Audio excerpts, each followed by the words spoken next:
Hoy me gustaría hablarles de un personaje que se encuentra en el libro de Jueces. Esta era una época en la que había muerto Josué y Israel carecía de un jefe. Era una época de desunión y también de anarquía. Y por un lado, ellos estaban sufriendo ataques de las ciudades de las naciones vecinas. Por otro lado, también había guerras ocasionales entre ellos. Y además había núcleos de cananeos que en el territorio de ellos que ellos no habían podido ni vencer ni echarlos fuera. Así que podemos ver que esta época era una época un poco de desastre, de caos, y esto es lo que nos encontramos, ¿vale? De vez en cuando Dios en este tiempo levantaba un líder, una persona, alguien que sirviera para dirigir al pueblo hacia Dios y también en las guerras que ellos estaban teniendo. Podemos ver como, por ejemplo, estaba Débora, Gedeón o nuestro personaje de hoy, Sansón.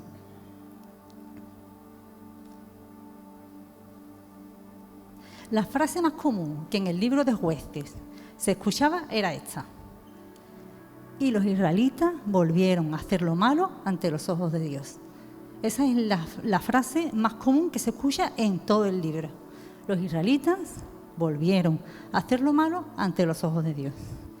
Y es que la tendencia del hombre es esta, realmente: hacer lo prohibido, lo incorrecto, lo que no está bien delante de Dios. Lo vemos en los niños pequeños. Nadie le enseña a un niño a ser desobediente.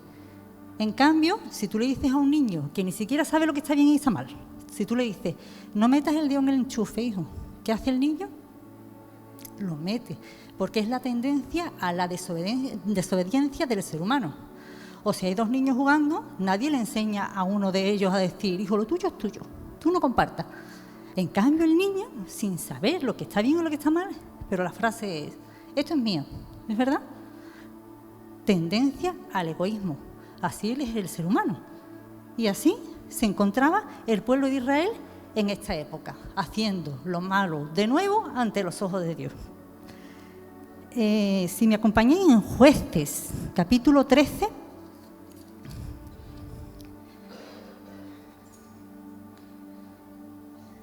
Jueces 13, del 1 al 5, dice: los hijos de Israel volvieron a hacer lo malo ante los ojos de Jehová, y Jehová los entregó en manos de los filisteos por 40 años. Y había un hombre en Zora, de la tribu de Dan, el cual se llamaba Manoa, y su mujer era estéril, y nunca había tenido hijos. A esta mujer apareció el ángel de Jehová, y le dijo: he aquí que tú eres estéril, y nunca has tenido hijos, pero concebirás, y darás a luz un hijo. Ahora pues, no bebas vino, ni sidra, ni comas cosa inmunda, pues he aquí que concebirás y darás a luz un hijo, y navaja no pasará sobre su cabeza, porque el niño será nazareo a Dios desde su nacimiento, y él comenzará a salvar a Israel de manos de los filisteos. Sansón tenía un llamado claro de parte de Dios.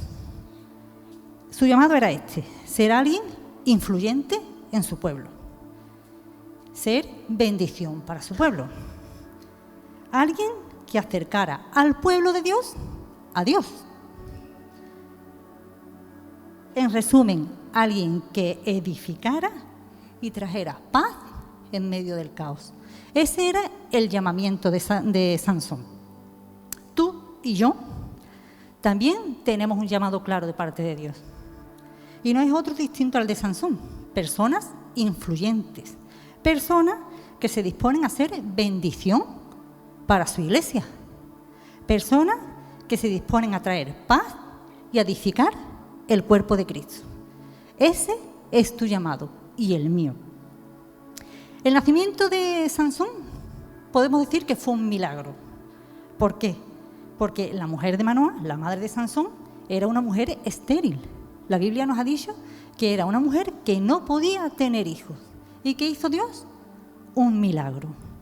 Sansón es obra de un milagro. ¿Y no es eso justo lo que somos tú y yo en Dios? ¿Un milagro? Cuando tú y yo estábamos muertos en delitos y pecados, cuando estábamos en tinieblas, Dios nos trajo a su luz admirable. Dios hizo un milagro en ti y en mí. Y luego nos llamó a lo mismo que llamó a Sansón, a edificar su iglesia. ¿Amén?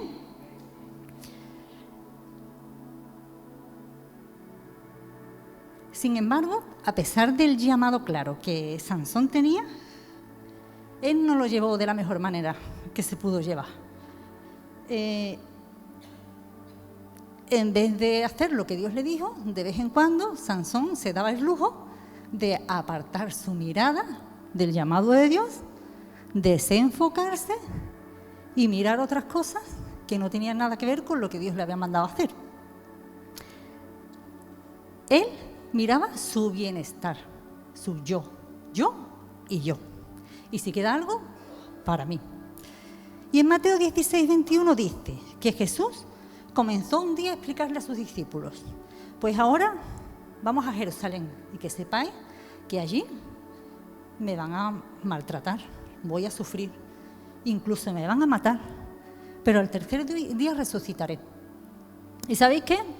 Que Pedro, ese Pedro al que Jesús ya había llamado para ser pescador de hombres, ese Pedro que hacía poquito había confesado con su boca que Jesús era el Cristo, el Hijo del Dios viviente, y que dentro de poco también tendría el llamado de cuidar a su iglesia, ese mismo Pedro en este momento estaba completamente distraído, estaba descentrado, no estaba en los negocios del Padre.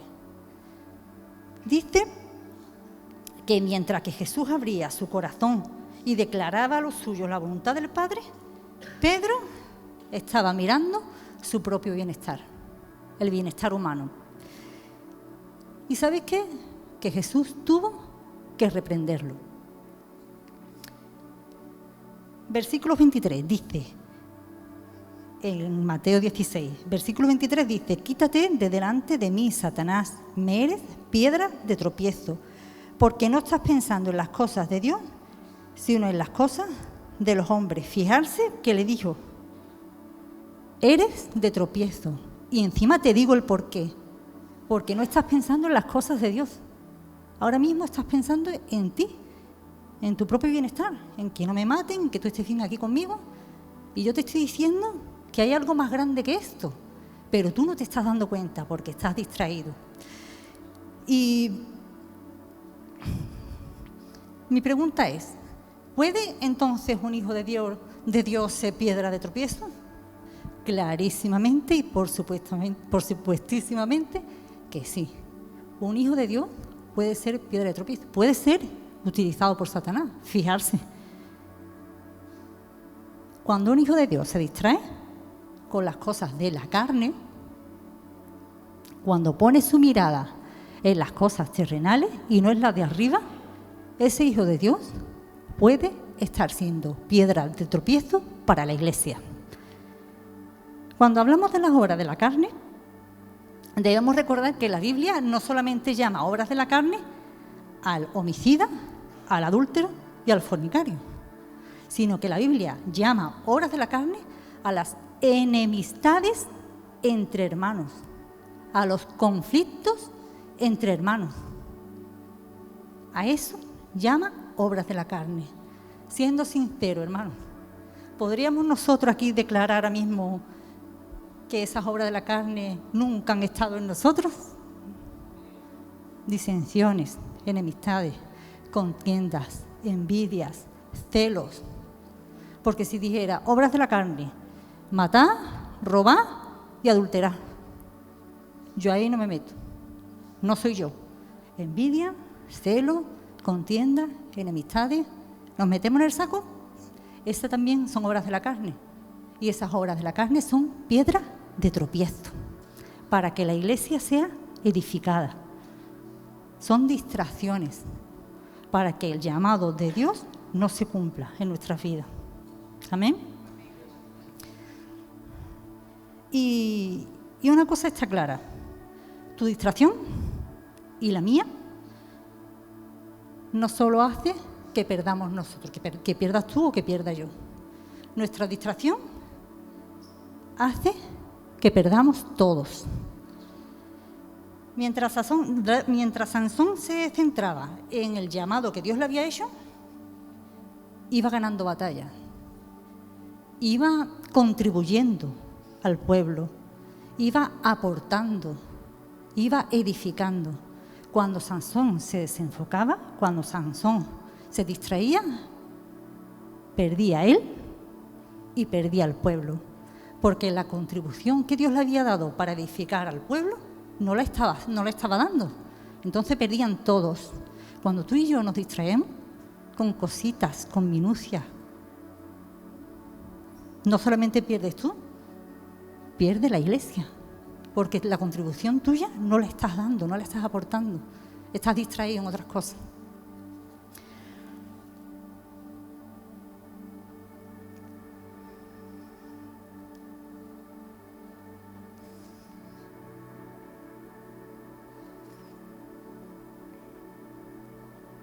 Además, tristemente, tu distracción hace que Dios no se vea en ti, que Dios no se vea. Juan 3:30 dice: es necesario que Él crezca, pero que yo mengüe.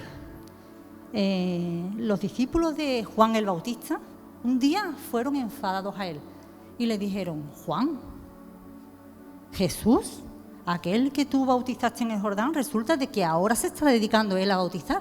Y no solamente es que se dedica a bautizar, sino que encima hay más gente con Él que contigo. Enfadados porque Jesús se veía. ¿Y sabes qué? Juan, hombre que tenía claro cuál era su propósito en la tierra, les dijo: yo no soy el Cristo, Él es el Cristo.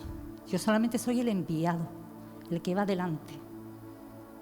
Yo no soy el esposo, Él es el esposo. Yo simplemente soy el amigo del esposo. Así que es necesario que yo mengüe y que Él crezca. ¡Pum! Zasca, por toda la boca. ¿Es verdad? Ellos estaban distraídos con sus cosas de hombres. Que resulta de que lo bautiza tú y ahora está bautizando Él. Y no se estaban dando cuenta de que era el mismo Cristo, era el mismo Jesucristo, Jesús. Y ellos lo querían tapar, no dejarlo ver.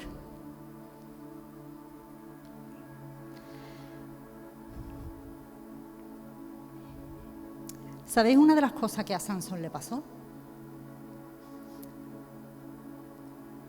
Él no supo escuchar el consejo. Y esta fue una de las cosas que lo llevó al desastre. Dios había puesto al lado de Sansón a dos personas, sus padres. Personas que lo iban a cuidar durante toda su vida. Personas que incluso antes de que él naciera ya lo estaban cuidando. Porque el ángel de Dios le dijo a esa mujer: ahora, a partir de ya, ni siquiera está embarazada, pero antes de estarlo siquiera, ya, no tomes vino, no bebas bebida fermentada, no comas nada impuro, cuídate, cuida a ese niño que viene. Y Dios había puesto a personas temerosas, íntegras, para que lo cuidaran. Y resulta de que Sansón no recibió el consejo de sus padres. Vamos a leer Jueces 14, del 1 al 3. Dice: descendió Sansón a Timnat y vio en Timnat a una mujer de las hijas de los filisteos, y subió y lo declaró a su padre y a su madre, diciendo: yo he visto en Timnat a una mujer de las hijas de los filisteos, os ruego que me la toméis por mujer. Y su padre y su madre le aconsejan y le dicen: Y sus padres y su madre les dijeron: no hay mujer entre los hijos de tus hermanos ni entre todo nuestro pueblo para que vayas y tú a tomar mujer de los filisteos incircuncisos. ¿Y sabe qué respondió Sansón? Es verdad, papá y mamá, tienen razón. No escuchó el consejo de sus padres y dijo, y Sansón respondió a su padre: tómame esta mujer por mujer porque ella me agrada. Se le metió por los ojos la filistea, una mujer que no era del pueblo de Dios. Se le metió por los ojos y la quería. Y sus padres le aconsejaron y ellos pasaron por alto el consejo de sus padres.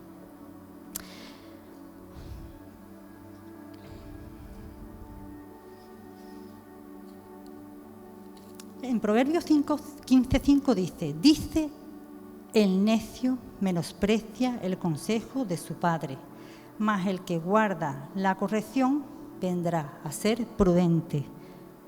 Y Sansón en este aspecto fue necio, no escuchó el consejo. Y Dios pone en tu camino y en el mío también personas para cuidarnos, personas que nos ayudan, que nos aconsejan sabiamente. Y nosotros tenemos dos opciones. Podemos o tomar el consejo ese como parte de Dios, sabiendo que esas personas están puestas por Dios, o desecharlo y ser necio como Sansón. Es decisión de cada uno. Pero el peligro de desechar el consejo es este, que acarrea malas consecuencias. Y lo malo es que no solamente a uno mismo, sino a nuestra familia, a nuestra casa, a nuestros hijos. ¿Es verdad? De todo lo inapropiado que hizo Sansón en su vida, ¿sabe qué fue lo peor? Jugar con la presencia de Dios. Esto fue lo peor que él pudo hacer. Dar por hecho que la presencia de Dios en su vida, hiciera lo que hiciera, siempre iba a estar. De nuevo Sansón vuelve a enamorarse de otra mujer y era también filistea. Y los jefes de los filisteos le dijeron a Sansón, a Dalila, que era el nombre de esta mujer, Dalila, engaña a Sansón y descúbrele cuál es el secreto para esa fuerza extraordinaria. Y nos lo dice. ¿Y sabe qué hizo Sansón? En vez de quitarse de en medio, jugó.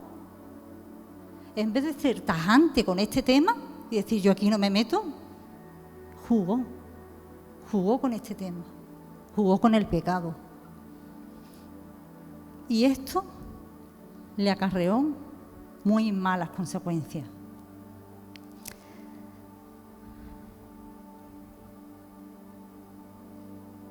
A veces creemos que el jugueteo, las medias tintas, no traen consecuencias. Que al final Dios es bueno y Dios lo va a pasar por alto. Y es verdad, Dios es bueno. Pero hay un peligro ahí. El juego con el pecado trae peligro. Lo peor que le pudo pasar a Sansón después de haber jugado con la presencia de Dios es que la presencia de Dios se fue de su vida. Es lo peor que a un creyente le puede pasar, que la presencia de Dios se vaya de su vida. ¿Sabe qué? Estoy terminando una asignatura. Gloria a Dios. Se me va a ir la vida con esto.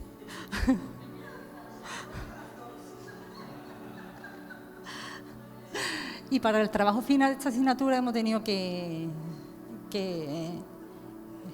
estudiar el Isaías 44:22. Claro, para estudiar Isaías 44:22 tienes que estudiar un poquito de Isaías antes, un poquito de Isaías después, alrededor, por arriba. Y con este trabajo, si hay algo que he aprendido, es que si la tendencia del hombre siempre es hacer lo incorrecto, lo prohibido, lo malo, por el contrario, la esencia de Dios es su fidelidad. a su pacto con su pueblo. El amor incondicional de Dios, pese a pesar de. Si puedo resumir, el trabajo es este. Yo soy mala, pero Dios es bueno. Siempre voy a tender a hacer lo malo, pero siempre Dios va a tender a estar ahí para en cuanto me dé la vuelta, lo primero que vea sea Él. Y hay un versículo de esperanza en Jueces, en el versículo 16-22. Es un versículo que evidentemente yo había leído esta historia muchas veces, pero es que hoy, en estos días, preparando esto, ese versículo me ha golpeado en el corazón. Y mira que ha pasado por alto muchas veces. El versículo es este, dice: pero su cabello ya había empezado a crecerle de nuevo.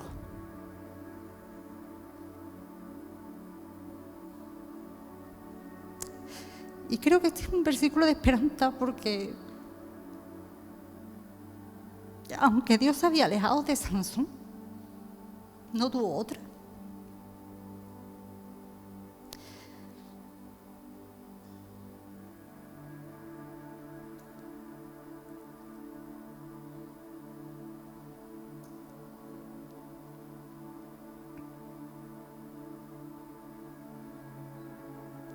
Ya estaba ahí para darle una nueva oportunidad.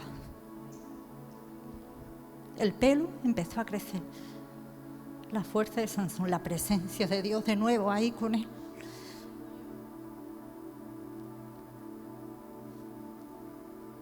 Si dependiera de ti y de mí, dejábamos a Sansón calvo de por vida. Eso lo tengo claro, porque así somos nosotros. Pero por suerte para Sansón, Dios no eres tú y no soy yo.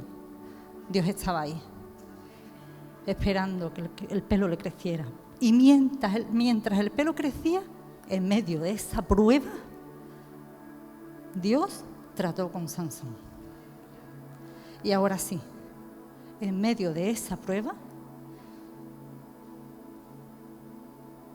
Sansón abrazó el llamado de Dios como nunca antes lo había hecho. Ahí, con los ojos sacados, porque le habían sacado los ojos, encadenado, en una cárcel, trabajando más que un mulo. Ahí Dios trató con Sansón. Amén. Y esta es la vida misma, la vida del creyente, las pruebas. Esas pruebas que a nadie nos gustan porque se pasan mal, pero que son necesarias. Porque realmente es en la prueba donde uno más se acerca a Dios porque lo necesita y Dios tiene la oportunidad de tratar con nosotros. Amén.